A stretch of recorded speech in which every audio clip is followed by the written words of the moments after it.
കേരളം അടുത്ത 10 വർഷത്തിനുള്ളിൽ നിങ്ങൾ നോക്കിക്കോ, അടുത്ത 10 വർഷത്തിനുള്ളിൽ കേരളം ഏറ്റവും വലിയ, നിങ്ങൾ പോലും വിസ്മയിക്കുന്ന ആ രീതിയിലുള്ള ഒരു സാമ്പത്തിക അവസ്ഥയിലേക്ക് ഇവിടുത്തെ ചെറുപ്പക്കാർക്ക് മുഴുവൻ തൊഴിൽ ലഭ്യമാകുന്ന, ഇവിടുത്തെ സാമ്പത്തിക അഭിവൃദ്ധി നേടാൻ ഉതകുന്ന ഒരുപാട് അനുബന്ധ വ്യവസായങ്ങൾ കേരളത്തിൽ വരാൻ വേണ്ടി പോവുകയാണ്. കഴിഞ്ഞ 10 വർഷം വിഴിഞ്ഞം പോർട്ടിന്റെ ഗേറ്റുകൾ താഴിട്ട് പൊട്ടിയിരിക്കുകയായിരുന്നു പിണറായി വിജയൻ സർക്കാർ. അറിയോ നിങ്ങൾക്ക്?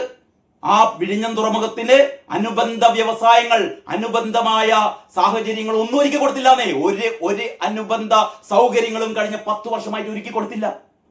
ഈ വിഴിഞ്ഞത്തിന്റെ സാധ്യതകൾ ഉപയോഗിച്ച് തമിഴ്നാട് വരെ അവിടെ അവരനുബന്ധ വ്യവസായങ്ങൾക്ക് ഒരുക്കം തുടങ്ങിക്കഴിഞ്ഞു. കഴിഞ്ഞ 10 വർഷം പിണറായി വിജയൻ കണ്ണും പൂട്ടിയിരിക്കുകയായിരുന്നു. അദാനിയുടെ ബലൂൺ കുറെ പറപ്പിച്ചു എന്നുള്ളതല്ലാതെ ഒരു കാര്യം ചെയ്തിട്ടില്ല.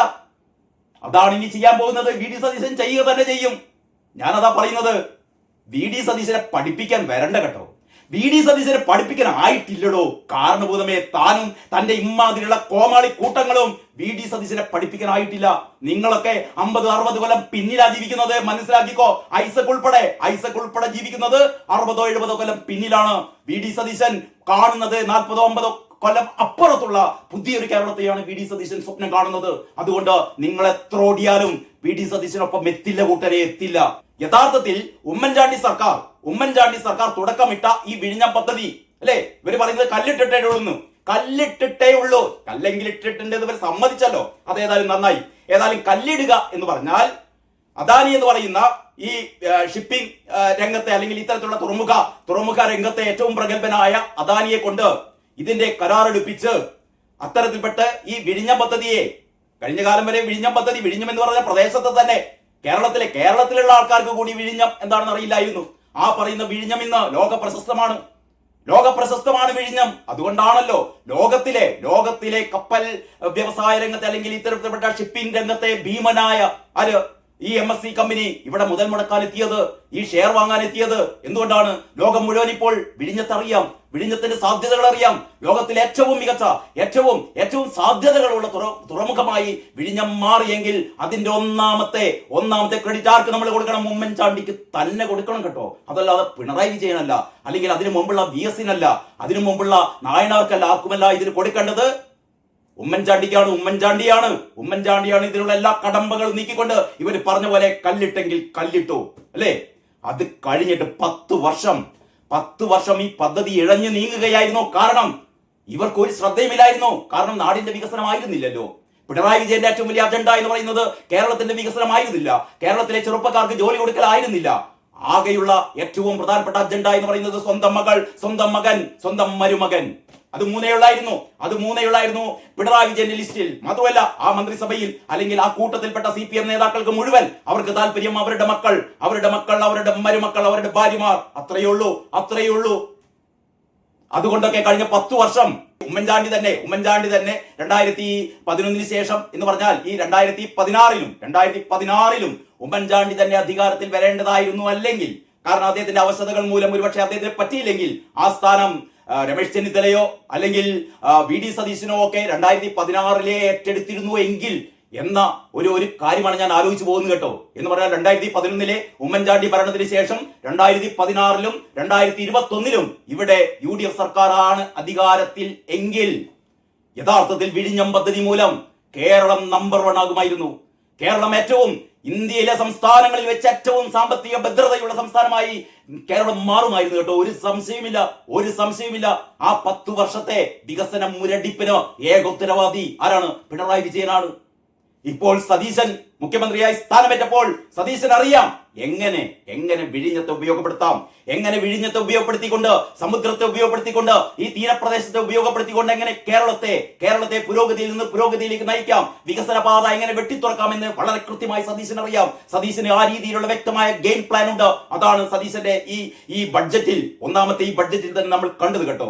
കാരണം ജനങ്ങളെ ബുദ്ധിമുട്ടിക്കാതെ, ജനങ്ങൾക്ക് മേൽ നികുതി ഭാരം അടിച്ചേൽപ്പിക്കാതെ സതീശൻ അറിയാം സാമ്പത്തികമായി എങ്ങനെ ഈ സംസ്ഥാനത്തെ ഏറ്റവും വികസന കുതിപ്പിലേക്ക് ഉയർത്താമെന്ന് സതീശൻ അറിയാം. അതിന്റെ ഭാഗമായിട്ട് തന്നെയാണ് സതീശൻ കാര്യങ്ങൾ മുന്നോട്ട് നീക്കുന്നത്. അപ്പോഴാണ് അതിനെയും പാറവെക്കാൻ വേണ്ടിയിട്ട് സമ്മതിക്കില്ല, ഞങ്ങൾ സമ്മതിക്കില്ല, കേരളത്തെ രക്ഷപ്പെടാൻ ഞങ്ങൾ സമ്മതിക്കില്ല എന്ന് പിണറായി വിജയനും എം.വി. ഗോവിന്ദനും ബ്രിട്ടാസും അങ്ങനെയുള്ള സകലമാന ഈ കുത്തിത്തിരിപ്പുകാരും രംഗത്തെത്തിയിരിക്കുകയാണ്. അതിന്റെ ഭാഗമായിട്ടാണ് സെബിക്ക് കത്തയക്കുന്നത്.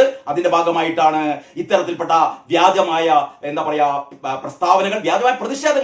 വിഴിഞ്ഞത്തൊക്കെ പ്രതിഷേധ സമരമാണ്. എന്താണ് വിൽപ്പന? വിഴിഞ്ഞത്തെ വിൽക്കുന്നു. അങ്ങനെയാ പറയുന്നത്. വിഴിഞ്ഞം പോർട്ടിനെ വിൽക്കുന്നു, വിഴിഞ്ഞം പോർട്ടിനെ വിൽപ്പന നടത്തുന്നു. അതിനെതിരെ സമരം, CPM-ന്റെ സമരം. നിങ്ങളൊന്ന് ആലോചിച്ച് നോക്കൂ.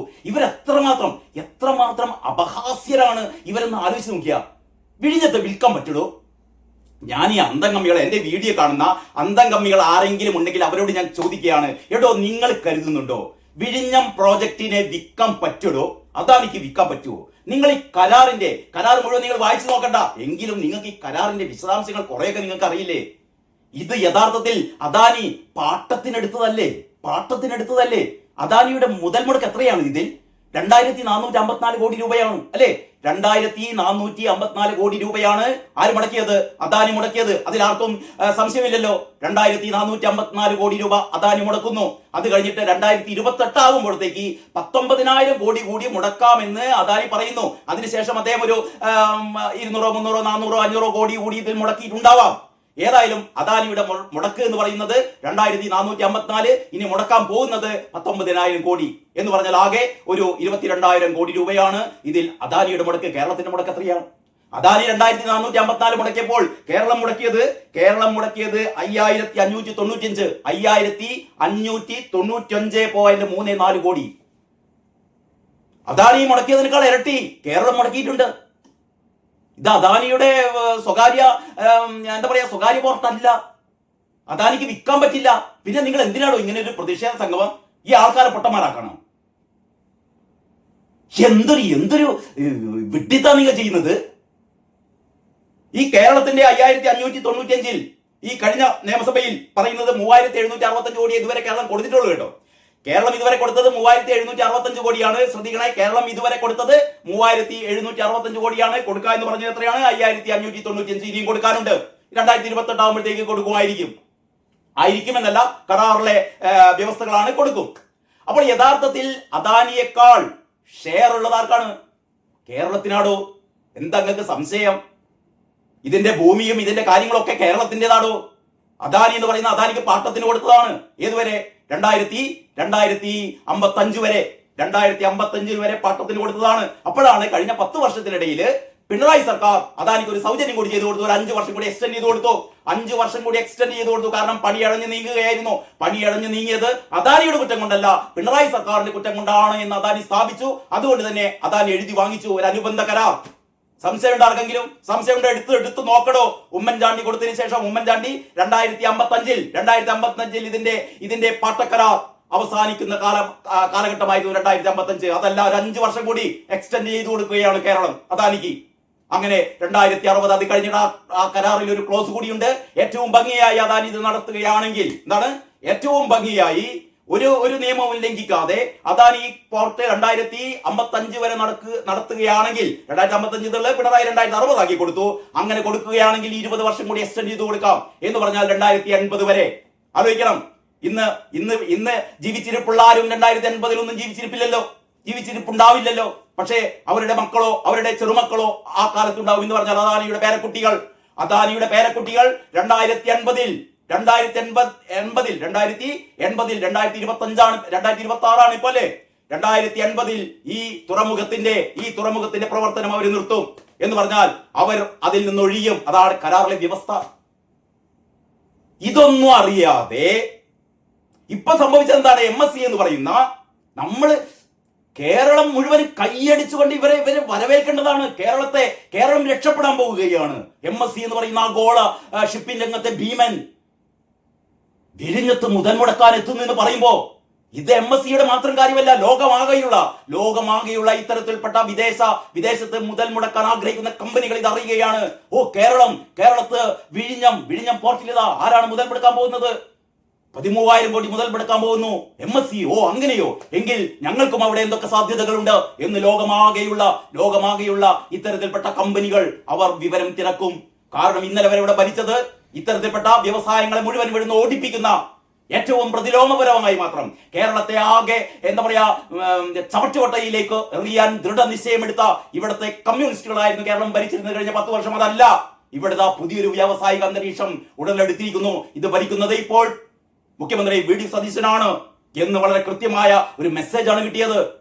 അപ്പോൾ ഇതിനെ തുരങ്കം വെക്കണം, ഇവർക്ക് ഇതിനെ തുരങ്കം വെക്കണം എന്ന് പറഞ്ഞാൽ VD സതീശന്റെ ഭരണകാലത്ത് ഒരു തരത്തിലുള്ള വികസനവും കേരളത്തിൽ ഉണ്ടായിട്ടില്ല എന്ന് ഇവർക്ക് ബോധ്യപ്പെടുത്തണം. ഇതിന്റെ ഭാഗമായിട്ടാണ് ഏറ്റവും വലിയൊരു അവസരത്തെ ഇവർ എന്ത് ചെയ്യുന്നത് അറിയോ, ഈ രീതിയിൽ തുരങ്കം വെക്കുന്നത്. ഞാൻ പറഞ്ഞുകൊണ്ട് വരുന്നത്, ഈ സെബിക്ക് അദാനി ഈ ഒരു അപേക്ഷ കൊടുത്തു, ഇതിൽ എന്തോ വലിയ തെറ്റായി പോയി. അതാണ് അരുൺകുമാർ പറഞ്ഞത്, റിപ്പോർട്ടർ TV പറഞ്ഞത്. ഇതാ ഞങ്ങളുടെ ബിഗ് ബ്രേക്കിംഗ്, ഇതാ അപേക്ഷ കൊടുത്തിരിക്കുന്നു. എടോ പൊട്ട, ഇത് മനസ്സിലാക്കേണ്ടത് പൊട്ട എന്ന് ഞാൻ വിളിച്ചത് ഒരാൾ മാത്രമല്ല, പൊട്ടന്മാരെ എന്ന് വിളിക്കണം, ബഹുവചനത്തിൽ പൊട്ടന്മാരെ എന്ന് വിളിക്കണം. ആരെ മുതൽ? ഈ പിണറായി വിജയൻ ഈ ഫേസ്ബുക്ക് പോസ്റ്റ് എഴുതി കൊടുത്ത പിണറായി വിജയന് ഈ സെബിക്ക് ഇത്തരത്തിൽപ്പെട്ട ഒരു കത്ത് ഡ്രാഫ്റ്റ് ചെയ്ത് കൊടുത്ത പിണറായിയുടെ എല്ലാ PM-മാരും അല്ലെങ്കിൽ ഇത്തരത്തിൽപ്പെട്ട പിണറായിയുടെ എല്ലാ പെട്ടിതൂക്കികളും അറിയാൻ വേണ്ടി ഞാൻ പറയുകയാണ്, ഇതിൽ അദാനി ഒരു തരത്തിലുള്ള ക്രമക്കേട് നടത്തിയിട്ടില്ലടോ. ഇതൊക്കെയാണ് സാധാരണ ചെയ്യേണ്ടത്. ഇത് വീണ്ടും നിങ്ങൾ ഈ കേരളത്തെ അറിയിച്ചിട്ടില്ല, സതീശൻ അറിയില്ല എന്ന് പറഞ്ഞു, സതീശനും അദാനിയും തമ്മിലുള്ള ഡിങ്കോൾഫി എന്ന് പറഞ്ഞാണ് നിങ്ങൾ എന്തിനാണ് ഇരിക്കുന്നത്? ഞാൻ ഒരിക്കൽ കൂടി പറയാം, വളരെ കൃത്യമായി പറയാം. ഈ ഒരു ഡീലിൽ, അതായത് MSC കമ്പനി ഈ 49% ഷെയർ, വീണ്ടും ഓർമ്മിക്കണം, ഇത് കേരളത്തിന്റെ ഷെയർ അല്ല, ഈ വിഴിഞ്ഞത്തിന്റെ ഷെയർ അല്ല, അദാനിയുടെ ഷെയറിൽ നിന്ന് 49% അദാനിയുടെ ഷെയർ എത്രയെന്ന് കൂടി നിങ്ങൾ മനസ്സിലാക്കണേ. 2454 പ്ലസ് അദാനി മുടക്കാൻ പോകുന്ന 19,000 കോടി അതുകൂടി ചേർത്ത് കഴിഞ്ഞിട്ട് ഏതാണ്ട് ഒരു 27,000 കോടിയുടെ മൂല്യമാണ് അദാനി ഇതിന് നിശ്ചയിച്ചത്. നിങ്ങൾ മനസ്സിലാക്കണം, ഇതാണ് ബിസിനസ്, ഇതാണ് കച്ചവടം, ഇതാണ് മനസ്സിലാക്കേണ്ടത്. ഇതാണ് പിണറായി വിജയൻ മനസ്സിലാക്കേണ്ടത്, ഡോക്ടർ തോമസ് ഐസക് മനസ്സിലാക്കേണ്ടത്, KN ബാലഗോപാൽ മനസ്സിലാക്കേണ്ടത്. ഇങ്ങനെയാണ് കച്ചവടം നടത്തേണ്ടത്, അല്ലേ? ആകെ മുടക്കിയത് എത്ര? 2454 മാത്രം മുടക്കി. ഒരു പക്ഷേ 300-400 കോടി കൂടി മുടക്കിയിട്ടുണ്ടാകും എന്ന് പറഞ്ഞാൽ വെറും ഒരു 300 കോടി മാത്രം മുടക്കിയിട്ട്, വെറും ഒരു 3000 കോടി മാത്രം മുടക്കിയിട്ട് അദാനി തന്റെ ആ നിക്ഷേപത്തിന് വിലയിട്ടത് എത്രയാണെന്നറിയോ? എത്രയാണ്? 27,000 കോടി. അതിന്റെ 49% വിൽപ്പന നടത്തുന്നത് എന്ന് പറഞ്ഞാൽ ഇതൊരു സ്പെക്കുലേഷൻ ആണ്, ഒരു അഭ്യൂഹമാണ് എന്ന് പറഞ്ഞാൽ എയറിൽ നിന്നാണ് അദാനി ഇത്തരത്തിൽപ്പെട്ട മൂലധന നിക്ഷേപം ഉണ്ടാക്കുന്നത്. നിങ്ങൾ അതിശയിച്ചു പോകും. ഇതാണ് പുതിയ കാലത്തെ ഈ എന്താ പറയാ എക്കണോമിക്സിന്റെ മാനേജ്മെന്റ് എന്ന് പറയുന്നത് ഇതാണ്, സാമ്പത്തിക മാനേജ്മെന്റ് എന്ന് പറയുന്നത് ഇതാണ്. കണ്ടുപഠിക്കണം കേരളം, കണ്ടുപഠിക്കണം. പക്ഷേ സതീശൻ കണ്ടുപഠിക്കും, സതീശൻ അറിയാം ഇതൊക്കെ. ഞാൻ പറഞ്ഞുകൊണ്ട് വരുന്നത് എന്താണെന്നറിയോ? അദാനി 2454 കോടിയും പിന്നെ ഒരു 100-300 കോടി കൂടി മുടക്കിയിട്ടുണ്ട്. അത്രമാത്രം മുടക്കിയിട്ട് 2028 ആകുമ്പോഴത്തേക്ക് ഞാനൊരു 19,000 കോടി കൂടി ഇതിൻ്റെ അകത്ത് മുടക്കും. അപ്പോഴത്തേക്ക് ഇതിന്റെ മൂല്യം ഏതാണ്ട് 27,000 കോടിയായി മാറും. അതിൽ നിന്ന് 49% നിങ്ങൾക്ക് തരാന്ന് പറയുമ്പോൾ MSC കമ്പനി അത്ര ബോധം വിവരമില്ലാത്ത കമ്പനിയല്ലല്ലോ. ലോകമാകെ ഇത്തരത്തിലുള്ള പോർട്ടുകളിൽ ഇത്തരത്തിൽപ്പെട്ട ഓഹരികൾ വാങ്ങിക്കൂട്ടുന്ന MSC കമ്പനി, ഏറ്റവും കൂടുതൽ കപ്പലുകളുള്ള MSC കമ്പനി ഇവിടെ മുതൽ മുടക്കാൻ തയ്യാറാകുന്നത് ഇതിന്റെ സാധ്യത കണ്ടുകൊണ്ടാണ്. അല്ലാതെ അദാനി പറയുന്നത് മുഴുവൻ വിഴുങ്ങിയിട്ടല്ല. MSC കമ്പനിക്ക് അറിയാം 27,000 അല്ല, അതിന്റെ 10 ഇരട്ടി ഇവിടെ നിന്ന് ലാഭം ഉണ്ടാക്കാം എന്ന് MSC കമ്പനിക്ക് അറിയാം. അതുകൊണ്ടാണ് MSC കമ്പനി ഇതിൽ മുടക്കുന്നത്. 13,000 കോടി മുടക്കാമെന്ന് പറയുന്നത്.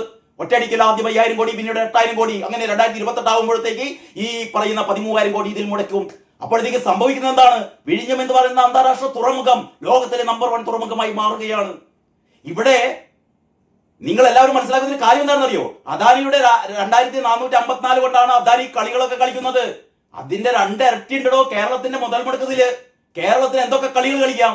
അദാനിയുടെ അതേ മാനേജ്മെന്റ് വൈദഗ്ധ്യം ഇവിടെ VD സതീശൻ പ്രയോഗിക്കുകയാണെങ്കിൽ എത്ര കോടികൾ, എത്ര ശതകോടികൾ വിദേശ മൂലധനം ഇവിടേക്ക് കൊണ്ടുവരാം.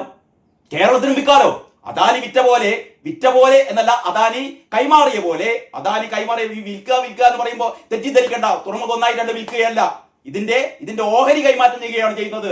ഇതേപോലെ അദാനി ഓഹരി കൈമാറ്റം ചെയ്തതുപോലെ കേരളത്തിൻ്റെതായ ഓഹരികൾ കൈമാറ്റം ചെയ്യാം. 49%. VD സതീശൻ നാളെ ചെയ്യാൻ പോകുന്നത്, ചെയ്യേണ്ടത് ഇതാണ്.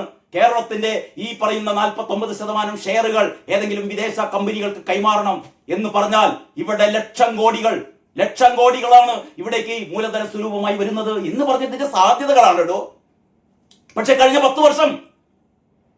10 വർഷം CPM-ന്റെ മണ്ണുകൂടാഞ്ചന്മാർക്ക് ഇതൊന്നും അറിയില്ലായിരുന്നു. ഇവർക്കാകെ ഇൻക്ലാബ് വിളിക്കാം, സിന്ദാബാദ് വിളിക്കാം, എങ്ങനെ വിഴിഞ്ഞം പൂട്ടിപ്പിക്കാം, അതാണ് ഇപ്പൊ നടത്തുന്നത്.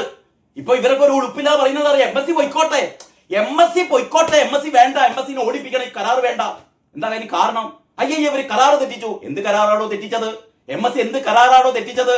പിണറായി വിജയ എന്ത് കരാറാ തെറ്റിച്ചത്? സെബിക്ക് കത്ത് കൊടുത്തു എന്നുള്ളതാണ് ഏറ്റവും വലിയ പ്രശ്നം. അരുൺകുമാർ പറഞ്ഞ പോലെ ഇതാ ബിഗ് ബ്രേക്കിംഗ്, ഇതാ കത്ത് കൊടുത്തിരിക്കുന്നു. എടോ, ഇതൊക്കെ വളരെ പരസ്യമായി കൊടുക്കുന്നതാണ്. കാരണം ഇത്തരത്തിൽപ്പെട്ട ഒരു ഓഹരി കൈമാറ്റത്തിൽ ഇതുകൂടി മനസ്സിലാക്കിക്കോ. ഇത്തരത്തിൽപ്പെട്ട ഒരു കമ്പനി മറ്റൊരു കമ്പനിയിൽ നിന്ന് ആ ഷെയർ വാങ്ങാൻ വേണ്ടി പോകുമ്പോ ഇവരാദ്യം അതിനൊരു വില നിശ്ചയിക്കും, അല്ലെ? ഇതിനൊരു വില നിശ്ചയിച്ച് അതിന് മുന്നേ ഒരുപാട് ബാർഗൈനിങ് ഒക്കെ നടക്കും. അതൊരു 1-2 ദിവസം കൊണ്ട് നടക്കുന്നതല്ല, ഒരുപക്ഷെ മാസങ്ങളെടുത്ത് ചർച്ചകൾ നടത്തിയിട്ട് എത്ര ഷെയർ വാങ്ങണം, അതിനുള്ള വില എന്തായിരിക്കണം എന്നൊക്കെ അവർ തീരുമാനിച്ചിട്ട് അവരൊരു ബൈൻഡിങ് അഗ്രിമെന്റ് ഉണ്ടാക്കും. ഇതാണ് ആദ്യം. അല്ലാതെ ഇതൊന്നും അറിയാതെ ആദ്യം പോയി കണ്ട് ഇവരുടെ വിചാരം എന്താ അറിയോ? ഇവരെ പറഞ്ഞുകൊണ്ടിരിക്കുന്ന അദാനി ആദ്യം തന്നെ സതീശന്റെ അടുത്ത് പോയി പറയണം, അല്ല ഞാൻ എന്റെ ഷെയർ ഇങ്ങനെ വിൽക്കാൻ ആഗ്രഹിക്കുന്നുണ്ട്, അതിങ്ങനെ ആരെങ്കിലും ഒക്കെ വാങ്ങണം എന്നാണ് പറയേണ്ടത്. എടോ, നിങ്ങൾക്ക് ആദ്യം തന്നെ ഒരു തീരുമാനം ഉണ്ടാവട്ടെ. ആ തീരുമാനമാണ് ഒരു ബൈൻഡിങ് അഗ്രിമെന്റ് ഇവർ ഉണ്ടാക്കണം. ഇതാണ് ആദ്യം ചെയ്യേണ്ടത്. ഇതിന് VD സതീശനെ അറിയിക്കുന്നു വേണ്ട, അറിയിക്കരുത്. ഒരു സതീശനെ അറിയിക്കേണ്ട കാര്യമില്ല, ഒരു പിണറായി അറിയിക്കേണ്ട കാര്യമില്ല. ഇത് അദാനിക്ക് മാത്രം അദാനി മാത്രം ചെയ്യേണ്ട കാര്യമാണ്. അദാനി ഏത് കമ്പനിക്കാണോ ഷെയർ കൈമാറ്റം ചെയ്യാൻ പോകുന്നത് ആ കമ്പനിയുമായി ഒരു ബൈൻഡിങ് അഗ്രിമെന്റ്, തത്വത്തിലുള്ള ഒരു ധാരണ അതുണ്ടാക്കി കഴിഞ്ഞു, അതിൽ ഒപ്പുവെച്ച് കഴിഞ്ഞു.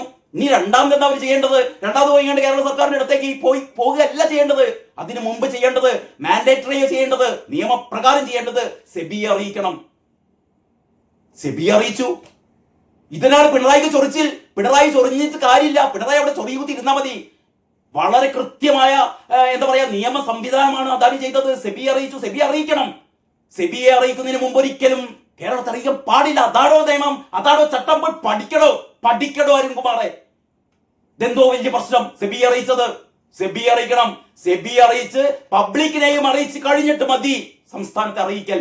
അതാണ് ചട്ടം, അതാണ് നിയമം. നിങ്ങൾ ഇവിടെ കിടന്ന് ചൊറിഞ്ഞിട്ട് ഒരു കാര്യമില്ല കേട്ടോ. അതാണ് അദാനി കഴിഞ്ഞ ദിവസം കത്ത് നൽകി കേരളത്തിന്. അതാണ് ഇവർ പറയുന്നത് അദാനി നേരത്തെ ചെയ്യേണ്ടതായിരുന്നു. നേരത്തെ ചെയ്യണ്ട. അതാണ് നിയമം. അതിന്റെ സാധ്യതകൾ അല്ലെങ്കിൽ അത് എന്ത് ചെയ്യണം എന്ന് ഇവരുടെ ഒരു എംപവർ കമ്മിറ്റി ഉണ്ട് കേരളത്തിന്റെ. അവരത് പരിശോധിച്ചുകൊണ്ടിരിക്കുകയാണ് അദാനിയുടെ അപേക്ഷ. വലിയ പരിശോധനയൊന്നും വേണ്ട. വലിയ പരിശോധന കേന്ദ്രം നടത്തിക്കോളും. വലിയ പരിശോധന എന്ന് പറഞ്ഞാൽ എന്താണ്? ഈ തുറമുഖം രാജ്യവിരുദ്ധ പ്രവർത്തനങ്ങൾക്ക് ഉപയോഗിക്കുന്നുണ്ടോ? അതാണ് ഏറ്റവും വലിയ ഒരു പരിശോധന നടത്തേണ്ടത്. അത് ആര് നടത്തിക്കോളും? അത് കേന്ദ്രം നടത്തിക്കോളും. ഇത് കഴിഞ്ഞിട്ട് കേരളം ഇതിന്റെ ക്ലിയറൻസ് ആയിട്ട് കൊടുത്താൽ മതി എന്ന് പറഞ്ഞാൽ കേരളത്തെ അറിയിച്ചാൽ മതി. അത്രയേ ഉള്ളൂ. കേരളത്തിന് ഇത് തടയാനൊന്നും പറ്റില്ലടോ. പിണറായിയാണ് ഭരിക്കുന്നതെങ്കിൽ നിങ്ങളൊന്ന് ആലോചിച്ച് നോക്കൂ. ഞാൻ കഴിഞ്ഞ വീഡിയോയിൽ പറഞ്ഞതാണ്, ഇവിടെ ഭരിക്കുന്നത് പിണറായി വിജയൻ ആയിരുന്നുവെങ്കിൽ ഈ പറയുന്ന MSc ഇങ്ങനെ വന്നു കഴിഞ്ഞാൽ ഇവരതിനെ സ്വാഗതം ചെയ്യുക. അതല്ലേ ദേശാഭിമാനി 1-ാം തീയതി ചെയ്തത്. ദേശാഭിമാനി പറഞ്ഞില്ലേ, ഞങ്ങളുടെ ദീർഘവീക്ഷണം കൊണ്ടാണ് 13,000 കോടി ഇവിടെ വന്നത്. അപ്പോഴാണ് പിണറായി പറഞ്ഞത് അങ്ങനെ പറയാൻ പാടില്ല. അങ്ങനെ പറഞ്ഞു കഴിഞ്ഞാൽ VD സതീശന് അതിന്റെ ബെനിഫിറ്റ് കിട്ടരുത്. VD സതീശന്റെ ബെനിഫിറ്റ് കിട്ടരുത്. നമ്മൾ ചെയ്യേണ്ടത്, നമ്മൾ പണ്ട് ചെയ്ത പോലെ ഈ വരുന്ന കമ്പനികളെ മുഴുവൻ നമ്മൾ ഓടിപ്പിക്കണം. സതീശന് ഒരു വ്യക്തമായ പ്ലാൻ ഉണ്ട്. സതീശൻ ഇവിടെ സ്വകാര്യ കമ്പനികളെ, സ്വകാര്യ മൂലധന നിക്ഷേപം സതീശൻ ആഗ്രഹിക്കുന്നു. അതിനു വേണ്ടിയിട്ടുള്ള പ്രവർത്തനങ്ങൾ സതീശൻ തുടങ്ങിക്കഴിഞ്ഞു. നമ്മളത് അനുവദിക്കരുത്. അനുവദിച്ചു കേരളം രക്ഷപ്പെടില്ലേ?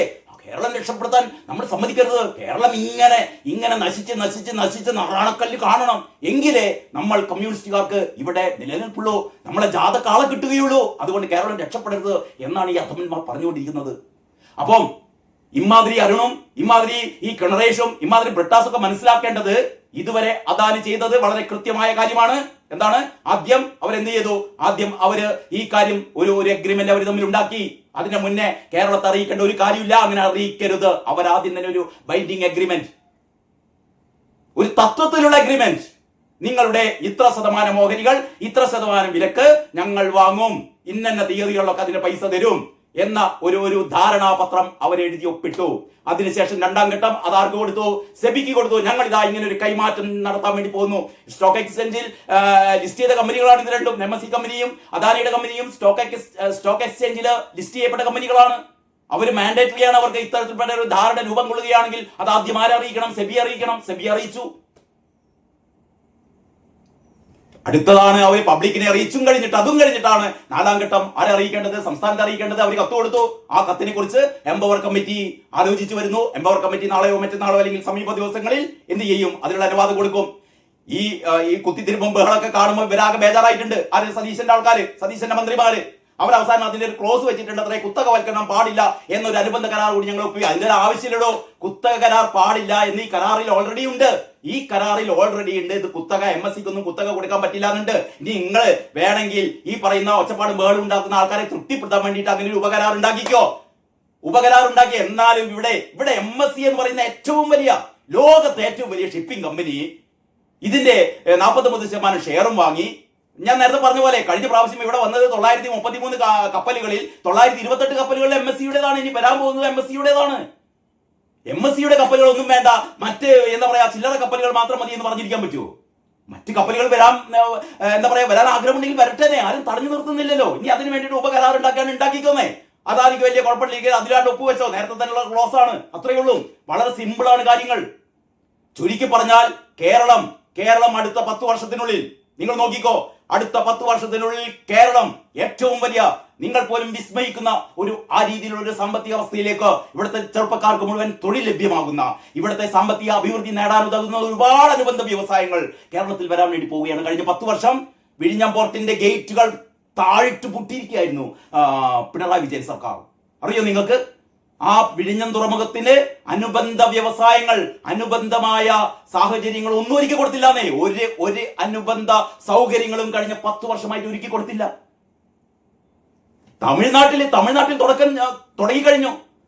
ഈ വിഴിഞ്ഞത്തിന്റെ സാധ്യതകൾ ഉപയോഗിച്ച് തമിഴ്നാട് വരെ അവിടെ അവരനുബന്ധ വ്യവസായങ്ങൾക്ക് ഒരുക്കം തുടങ്ങിക്കഴിഞ്ഞു. കഴിഞ്ഞ 10 വർഷം പിണറായി വിജയൻ കണ്ണും പൂട്ടിയിരിക്കുകയായിരുന്നു. അദാനിയുടെ ബലൂൺ കുറെ പറപ്പിച്ചു എന്നുള്ളതല്ലാതെ ഒരു കാര്യം ചെയ്തിട്ടില്ല. അതാണ് ഇനി ചെയ്യാൻ പോകുന്നത്. VD സതീശൻ ചെയ്യുക തന്നെ ചെയ്യും. ഞാനതാ പറയുന്നത്. VD സതീശനെ പഠിപ്പിക്കാൻ വരണ്ട കേട്ടോ. VD സതീശനെ പഠിപ്പിക്കാൻ ആയിട്ടില്ലടോ. കാരണഭൂതമേ താനും തന്റെ ഇമ്മാതിരിയുള്ള കോമാളി കൂട്ടങ്ങളും VD സതീശനെ പഠിപ്പിക്കാൻ ആയിട്ടില്ല. നിങ്ങളൊക്കെ 50-60 കൊല്ലം പിന്നിലാ ജീവിക്കുന്നത്, മനസ്സിലാക്കിക്കോ. ഐസക് ഉൾപ്പെടെ ജീവിക്കുന്നത് 60-70 കൊല്ലം പിന്നിലാണ്. VD സതീശൻ കാണുന്നത് 40-50 കൊല്ലം അപ്പുറത്തുള്ള പുതിയൊരു കേരളത്തെയാണ് VD സതീശൻ സ്വപ്നം കാണുന്നത്. അതുകൊണ്ട് നിങ്ങൾ എത്ര ഓടിയാലും VD സതീശനൊപ്പം എത്തില്ല കൂട്ടരെ, എത്തില്ല. അതാണ് ഈ വീഡിയോയിൽ എനിക്ക് നിങ്ങളോട് ഏറ്റവും പ്രധാനമായി പറയാനുള്ളത്. കൂടുതൽ വിവരങ്ങൾ, ഈ വിഴിഞ്ഞം പദ്ധതിയെ സംബന്ധിച്ചുള്ള കൂടുതൽ വിവരങ്ങൾ അടുത്ത വീഡിയോയിൽ നമുക്ക് ചർച്ച ചെയ്യാം. അതുവരെ എല്ലാവർക്കും നന്ദി, നമസ്കാരം.